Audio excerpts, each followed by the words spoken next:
ఇక్కడ మన దగ్గర చాలా పటాలు ఉన్నాయి. ఇవేమిటో ఒకసారి క్షుణ్ణంగా చూద్దాం.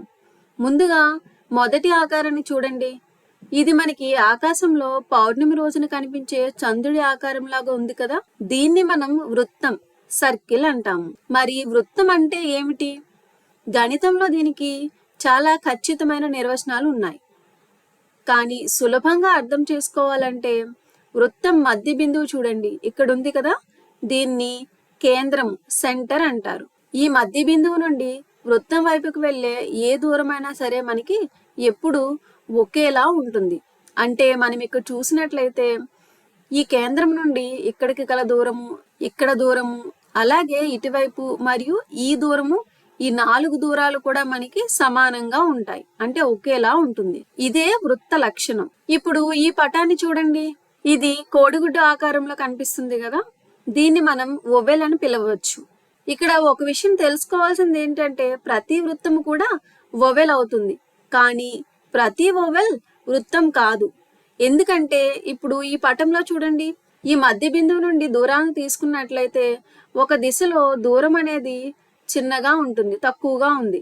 అదే ఈ దిశలో చూస్తే దూరం అనేది ఎక్కువగా ఉంది. కాబట్టి మనకి ఇది వృత్తం కాదు. వృత్తం కావాలంటే ఏమనుకున్నాము? కేంద్రం నుండి వృత్తం మేరకు గల దూరం అన్ని వైపులా ఒకేలా ఉండాలి. అందువల్ల ఇది వృత్తం కాదు. ఇప్పుడు వృత్తం కింద ఉన్న పటాన్ని చూడండి. దీనికి 3 భుజాలు అంటే సైడ్స్ ఉన్నాయి, అలాగే 3 మూలలు ఉన్నాయి, కార్నర్స్. ఇలా 3 భుజాలు ఉన్న పటాన్ని త్రిభుజం అంటాం. ఏమంటాం మనం? త్రిభుజం, ట్రయాంగిల్. ఈ ట్రయాంగిల్ లో ట్రై అని ఉంది కదా. ఈ ట్రై అనే పదంకి అర్థం ఏంటంటే 3 అని. ఈ విధంగా 3 భుజాలు 3 మూలాలు కలిపి ఉన్నదాన్ని మనం ఏమంటాము? త్రిభుజం అంటాము. ఇప్పుడు మిగిలిన పటాలను చూడండి. వీటిలో ప్రతి పటానికి కూడా మనకి 4 భుజాలు ఉన్నాయి. ఎన్ని భుజాలు ఉన్నాయి? 4. 1 2 3 4. అలాగే ఇక్కడ చూసినా కూడా ఎన్ని ఉన్నాయి? 1 2 3 4. అదే విధంగా ఈ రెండింటికి కూడా మనకి ఎన్ని భుజాలు ఉన్నాయి? 4 భుజాలు ఉన్నాయి. ఈ విధంగా 4 భుజాలు ఉన్న ఏ పటాన్నైనా మనం ఏమంటాము? చతుర్భుజం, క్వాడ్రిలేటరల్ అంటాము. ఇక్కడ క్వాడ్ అంటే 4 అనే అర్థాన్ని సూచిస్తుంది. కాబట్టి 4 భుజాలు ఉంటే సరిపోతుంది. అదేమవుతుంది? చతుర్భుజం. ఇది మనకి ఈ విధంగానైనా ఉండవచ్చు, ఈ విధంగానైనా ఉండవచ్చు, ఇలా కూడా ఉండవచ్చు. ఎలా తీసుకున్నా సరే మనకి అదేమవుతుంది? చతుర్భుజం. ఇప్పుడు చూడండి, ఇది ఈ విధంగా కూడా ఉండవచ్చు. దీనిలో కూడా చూసినట్లయితే మనకి ఎన్ని భుజాలు ఉన్నాయి? 4. 1 2 3 మరియు 4. 4 భుజాలు ఉన్నాయి కాబట్టి ఇదేమవుతుంది? చతుర్భుజం అవుతుంది. ఇప్పుడు ఈ ప్రత్యేక చతుర్భుజాలను పరిశీలిద్దాం. ఈ పటంలో చూసినట్లయితే మనకి చూడండి కోణాలు ఎలా ఉన్నాయి? అన్ని కూడా లంబ కోణాలు, రైట్ యాంగిల్స్, అంటే 90 డిగ్రీలను కలిగి ఉన్నాయి. ప్రతి మూలలో ఎంత ఉంది? మనకి 90 డిగ్రీలు ఉంటుంది. ఈ పటంలో కూడా చూడండి కోణాలు ఎలా ఉన్నాయి? మనకి 90 డిగ్రీలు ఉన్నాయి. అవేంటి? లంబ కోణాలు. ఇలాంటి పటాలని మనం ఏమంటాము? దీర్ఘ చతురస్రం, రెక్టాంగిల్స్ అంటాము. ఈ 2 పటాలు ఏమవుతాయి? దీర్ఘ చతురస్రాలు అవుతాయి. ఇప్పుడు కింద ఉన్న పటాన్ని చూడండి. ఈ పటం చూసినట్లయితే ఇది దీర్ఘ చతురస్రం కాదు. ఎందుకంటే దీని మూలల్లో కోణాలు చూసినట్లయితే ఇవి మనకి లంబ కోణాలను ఏర్పరచవు. అలాగే ఈ పటం తీసుకున్నప్పుడు కూడా మనకి లంబ కోణాలు అనేవి ఏర్పడవు. అందువల్ల ఇవి దీర్ఘ చతురస్రాలు కావు. కానీ ఈ 2 పటాలు చూసినట్లయితే ఈ 2 పటాల్లో కూడా మనకి మూలల్లో కోణాలు అనేవి లంబ కోణాలు ఏర్పడ్డాయి, అంటే 90 డిగ్రీలతో ఏర్పడ్డాయి. అందువల్ల ఈ 2 కూడా ఏమవుతాయి? మనకి దీర్ఘ చతురస్రాలు అవుతాయి. ఈ దీర్ఘ చతురస్రాల్లో ఈ పటాన్ని చూడండి. ఇది ఒక ప్రత్యేకమైన దీర్ఘ చతురస్రం.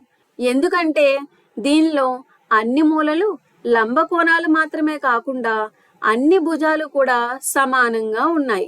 ఈ విధంగా లంబ కోణాలను కలిగి ఉండి 4 భుజాలు కూడా సమానంగా ఉంటే దాన్ని మనం ఏమంటాము? చతురస్రం, స్క్వేర్ అంటాము. అంటే చతురస్రం అనేది ఒక ప్రత్యేకమైన దీర్ఘ చతురస్రం. ఇప్పుడు గమనించినట్లయితే మీరు ఈ పటంలో కూడా మనకి భుజాలు అనేవి సమానంగానే ఉన్నాయి. 4 భుజాలు కూడా చూడండి సమానంగానే ఉన్నాయి. ఇప్పుడు ఇది కూడా చతురస్రం అవుతుందా? అవ్వదు. ఎందుకంటే దీంట్లో అన్ని భుజాలు సమానంగా ఉన్నాయి. కానీ మూలల వద్ద ఏర్పడే కోణాలను చూసినట్లయితే ఇవి లంబ కోణాలను ఏర్పరచట్లేదు. గమనించండి, చతురస్రంలో కూడా అన్ని భుజాలు సమానంగా ఉంటాయి. కాబట్టి చతురస్రం కూడా ఒక సమచతుర్భుజం అవుతుంది. ఈ రెండు అంటే చతురస్రము మరియు సమచతుర్భుజం ఏమవుతాయి? మనకి సమచతుర్భుజాలు, రాంబస్ అవుతాయి. ఇప్పుడు చివరి పటాన్ని చూడండి. ఇందులో మనకి ఎదురెదురు భుజాలు చూడండి ఒకే దిశలో వెళ్తూ ఉన్నాయి. అంటే ఈ రేఖలు అనేవి ఎప్పటికీ కలవవు. ఇలాంటి రేఖలను మనం ఏమంటాము? సమాంతర రేఖలు, ప్యారలల్ లైన్స్ అంటారని మునుపటి వీడియోలో తెలుసుకున్నాము. ఒక చతుర్భుజంలో ఇలా ఎదురెదురు భుజాలు సమాంతరంగా ఉంటే దాన్ని మనం ఏమంటాము? సమలంబ చతుర్భుజం, ట్రెపీజియం అంటాము.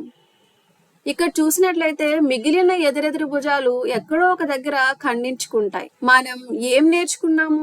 వృత్తంలో కేంద్రం నుండి కేంద్ర పరిధిపై ఉన్న ప్రతి బిందువుకు గల దూరము సమానంగా ఉంటుంది. 3 భుజాలు కలిగిన ఆకారాన్ని త్రిభుజం, ట్రయాంగిల్ అంటారు. అలాగే 4 భుజాలు కలిగిన ఆకారాన్ని చతుర్భుజం, క్వాడ్రిలేటరల్ అంటాము. చతుర్భుజాలలో అన్ని కోణాలు లంబ కోణాలు 90 డిగ్రీలుగా ఉంటే దాన్ని మనం దీర్ఘ చతురస్రము, రెక్టాంగిల్ అంటారు. అన్ని కోణాలు లంబ కోణాలుగా ఉండి 4 భుజాల పొడవులు సమానంగా ఉంటే దాన్ని చతురస్రం, స్క్వేర్ అంటారు. మరియు అన్ని భుజాలు సమానంగా ఉంటే దాన్ని మనం ఏమంటాము? సమచతుర్భుజం, రాంబస్ అంటారు. దీనిలో కోణాలు లంబ కోణాలు కావు.